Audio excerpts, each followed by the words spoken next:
Hello and welcome back to our little series in developing your understanding and skills in Unity and our Pong game. So last time in the previous video you hopefully have gone through and you've got set out your gaming area and you've got your paddles in, and it should hopefully look a little bit like this.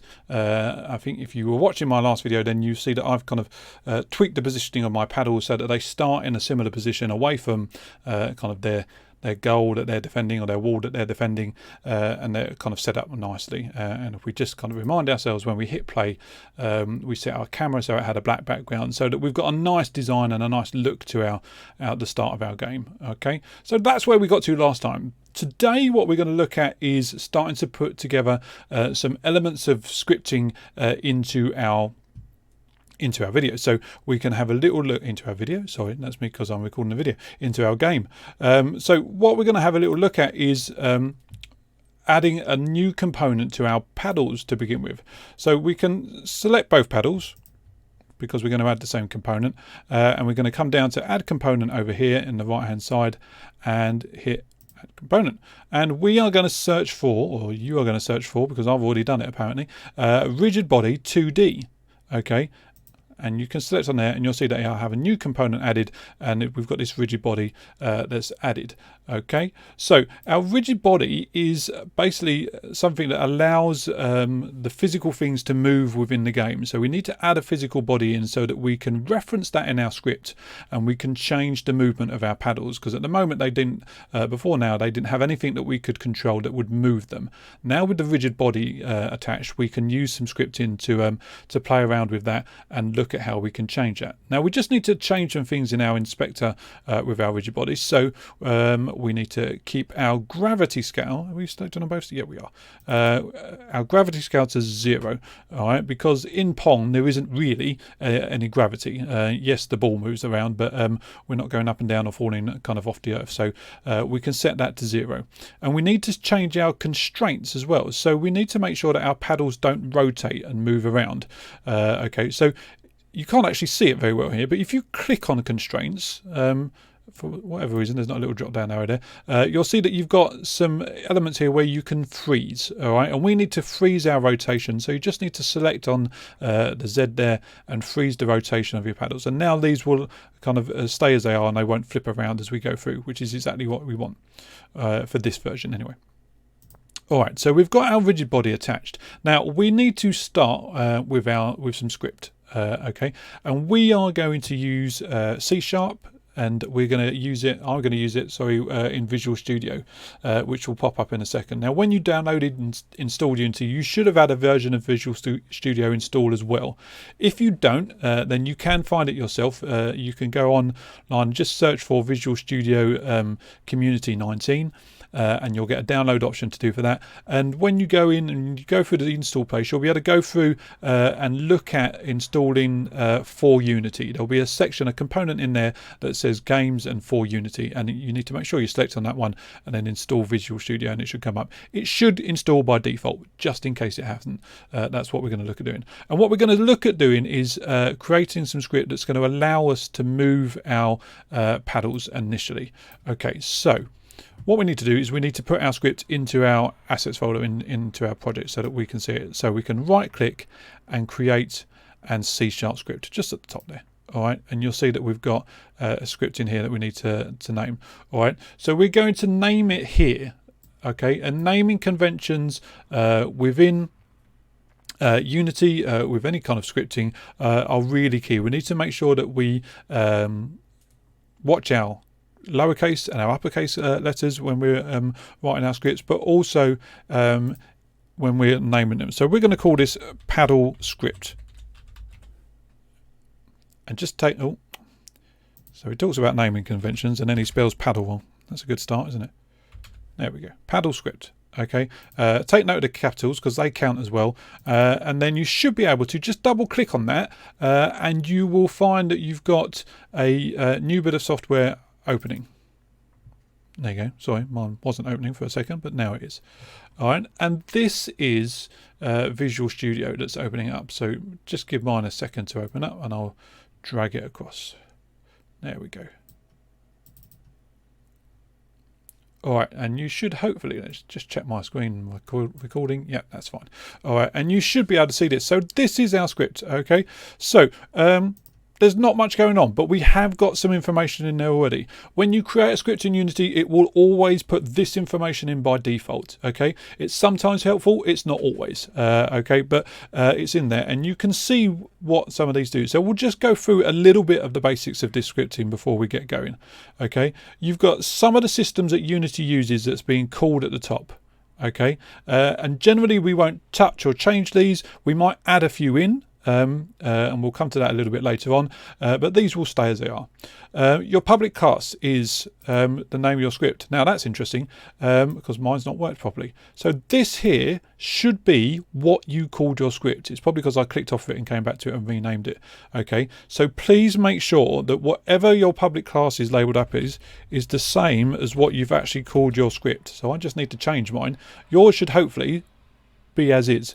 Okay, so we've got paddle script there, that's the title of my script there, paddle script here, make sure I've spelt it right, yes I have, okay, and that should stop us from having any issues.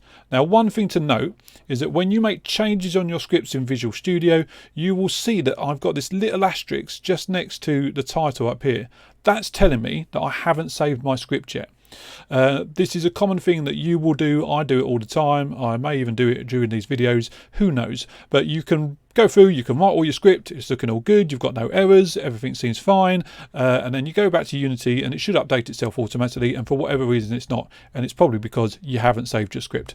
Okay, so it's just a little visual cue and reminder to let you know that you need to save that as you go through.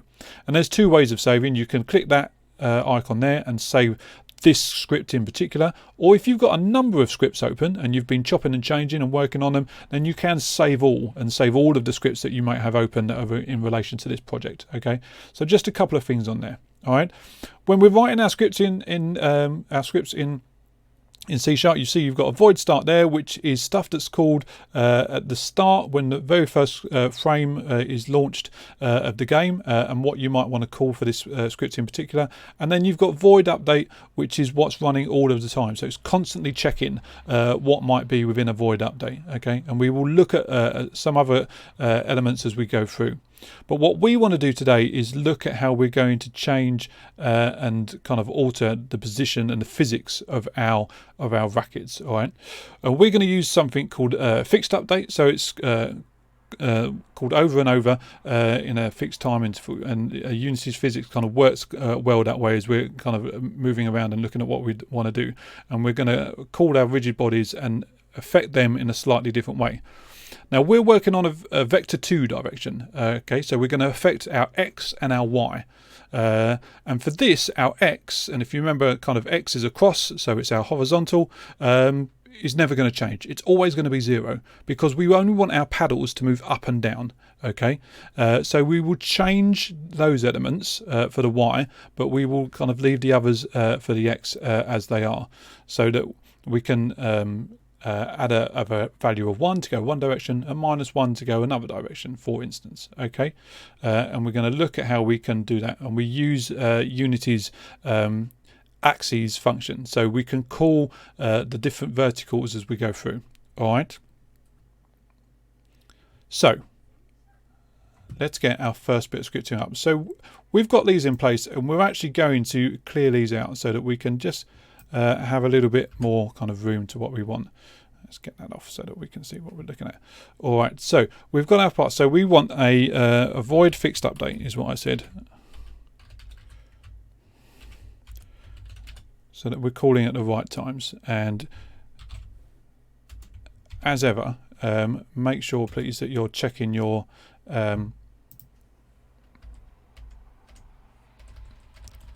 coding as you go, and make sure that you're getting the right elements in the right place. Now mine's always put a private in. I'm just going to take that out because it doesn't need to be private, so we'll put that in. You'll see that you'll maybe sometimes get some automatic elements added in because Visual Studio is trying to be helpful, but sometimes is a little bit overzealous and puts in something that we don't necessarily want. So we're going to have a float.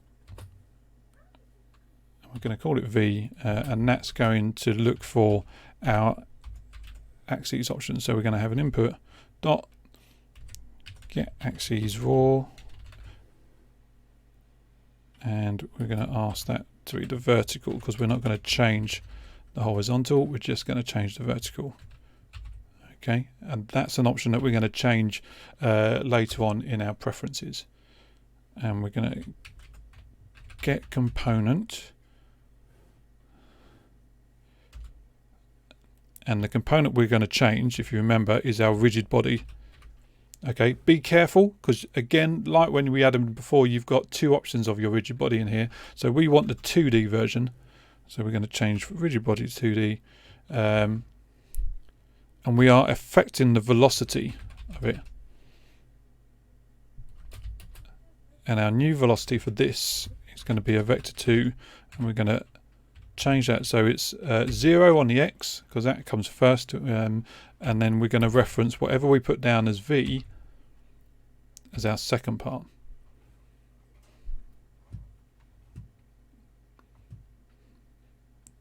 Okay, so that's thing right. So I've got an error there, and that should be, sorry, I hit the wrong button there. I must have had shift down when I wasn't realizing. Okay, that should have been dots. So we've got float v is going to be our input.axis raw, and it's going to be our vertical scale, and that's going to change the rigid body, and it's going to change the velocity. It's going to leave the x value, but it's going to change the y to whatever our float is going to be over here. Okay, so that is what we're going to put in. So we need to have a little bit of a float. So we've got, because we haven't actually added in any speed, so we can add in a float to affect our speed just before our fixed update. So that's an option that we can change within our inspector. So we can go public float, and we'll call it speed equals, and we'll say 30. Semicolon. Okay, and you'll be able to see this in your inspector, so you'll be able to change it if you want to. I think 30 will probably be okay for what we want, and we can come down here and just adjust this so that we times that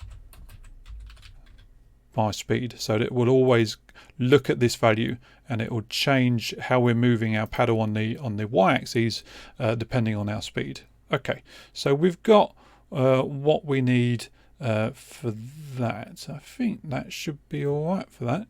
Yeah, let's save that then, and we should be able to come back to our paddles. Now, what the good thing is about here is that when we've done a script like this, Unity, when we come back to it, it will know that you've changed things in Visual Studio, and it will just take a couple of seconds to catch itself up. But then it will look at any changes that you've made in the script, and if you've got an error, it will tell you, and it will tell you in the console. So luckily, my typing was okay, and I didn't make any errors, so I've got nothing here. But let's just go back and let's make a forced error. So let's take one of our parentheses out. Okay, so that should give me an error. So if we go back to Unity, it will kind of think about it. It won't think about it too long because it won't need to. All right, and you'll see that I've got this error now. It's expecting our parentheses to be back in there. Okay, so let's double click, and it will take you straight to where the error is. We know what it is because we took it out. So we'll just put it back in, save our script, and then we come back to Unity. That will clear automatically. There you go. Okay, so you can track your errors. So if you've got something that's not working, or it's saying that it's not playing it because there's a compiler error, then always check your console. So it's just underneath, just next to project on your bottom section down here, if you're looking at the default. So we can go to our paddles now and select them, and we can go down and we can either add component, and we can search for this script, or what we can do is we can click and hold, and we can just kind of add that in to our scripts on there. Did it do it to both with me doing that? No, it's only done it to one. So let's do it to blue as well. There we go. All right, and you can see that we've got that speed value in here. So now when we press play, you'll see that our paddles are moving. Now hopefully the quick among you will realise that we have an issue. If we're trying to make a two-player game of Pong, we're both sitting on the same controls. So I'm just on the W and S keys at the moment.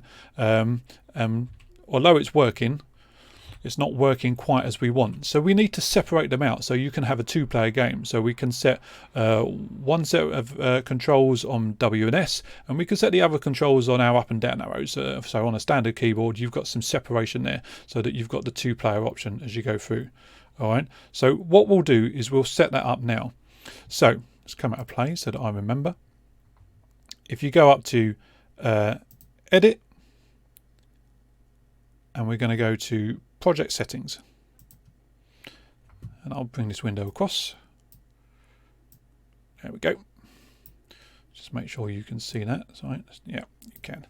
All right, so we can see here we've got our input option here, and that's actually what we want. And we've got our axes that we can choose, and we've got a whole manner of options that are linked to some defaults on there for controls that we will go into more detail in the future in other tutorials. For this one, all we want to look at is our vertical.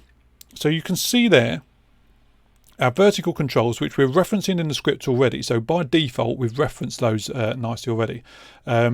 But you can see that we've got down, up, S, and W. Okay, because generally, if in a one-player game, you're just using those one controls. But what we want to do is we want to take out the option of down and up. So we just want S and W to be our controls for this vertical. Okay, so that's all in there and changed. We don't need anything else to change. We can leave everything else the same. That's fine. Now what we need to do is we need to add another set of controls in for our second paddle. So nice and easy, you've got size here, and that 18 is related to how many options you've got down here. So all you need to do is where it says size, change that to 19, and you'll see that you've got an extra one down here. Okay, and what we're going to do is call this vertical 2. And vertical 2, we want to have our negative button as down, our positive button as up. So it's referencing the arrow keys, but only the arrow keys. Let's just clear these out because it duplicates the last one that was on there. So let's clear that out, and we need to make sure that our gravity, and it's the same as thing. So 3, 0.001, and 3. So let's set those. 3, 0.001, and 3. Okay, anything else that we need to do? Let's have snap kind of selected as well so that we get all the same. Everything else we should be all right. We'll just leave it on the keys. You can change options on the joysticks there as well if you want to, but we won't bother with that at the moment. Okay, so that's set up in our game space in Unity, but we haven't changed anything on the script. So we need to go back and we need to alter our script a little bit so that we've got the two different controls on the thing. So let's go back to our paddle script and back to where we were, and we're going to add a few things in to change this up. So we've got our float speed, that's fine, we can leave that in as we want. What we're going to do is we're going to add in a public float for V, which is our reference within our script for our vertical axes, and we're going to use the name vertical to help with that. So we're going to put in a name for our axes, so we're going to put in a string so that we can name things, and it's our axes, and that's going to equal the word vertical. All right, and you'll see where that comes up in a second once we've got our script done. All right, so we've got that in. What we do need to do is we need to change our fixed update. So what we're going to do is we are actually going to remove this line, but I'm not going to remove it. I'm just going to show you how you can make comments or leave lines in. So if you put a double backslash in front of a line, you'll see that our code has gone green. Now that line is still in our code, but it's not being used. So it's almost become hidden, if you like. And it's great if you want to put comments in there and label up what a piece of code might be, or what its function is and how it's working, or if there's something in there that maybe you've been there initially and you kind of want to keep in there in case you need to go back to it. It's an excellent way of doing it. So just a double backslash in front of a line will just hide it. So we want to change this up a little bit. So we're going to reference our V float. So V is going to be our input, and it's going to be our axes raw again. Let's make sure I put a dot this time and not the other one, and we're going to reference our axes this time, both of them, and our string. And we need to look at that, get component. Let me just check that we've got that all as we need to. We don't need to change that, I don't think. No. Just check my notes. No, I think we're good. That's all we need to do. All right, so let's save that and go back to Unity. Okay, give it a second just to catch itself up. And if we select on our blue paddle and we go down to our script, we'll see that we've got a couple of new options in there. So V we can leave alone. We're not going to change that. It's just in there so that it can be referenced in the script.